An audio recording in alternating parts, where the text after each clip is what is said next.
அவனும் ஒரு ஆளுன்ட்டு. விடு மச்சான், அவனுக்கு எதாவது எமர்ஜென்சியாக இருக்கும். மச்சான் அங்கே பாரு அவனை.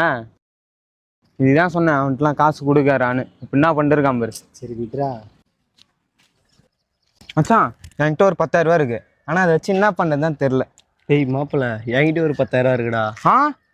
நம்ம என்ன இது ஒரு ட்ரிப் போகலாமா? போலாமா மச்சான்? ஒரு 10,000 காசு வேணும்டா. உங்ககிட்ட இருந்தா கொடுங்கடா. ஒரு வாரத்தில் ரெடி பண்ணி கொடுக்குறேன். மச்சான் அவ்வளோ காசு என்கிட்டே இல்லைடா. டேய் என்கிட்டே இல்லைடா.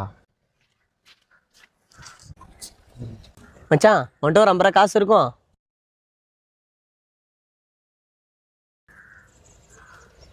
என்ன சோகமாக இருக்கு? ஏதாவது பிரச்சனையா என்ன? மச்சான் ஒரு 10,000 ரூபா காசு தேவைப்படுதுடா. வீட்டில் வேறு லோன்லாம் கட்டணும்டா. என்ன பண்ணுறது தெரில, யார்கிட்ட கேட்குறதுன்னு தெரில.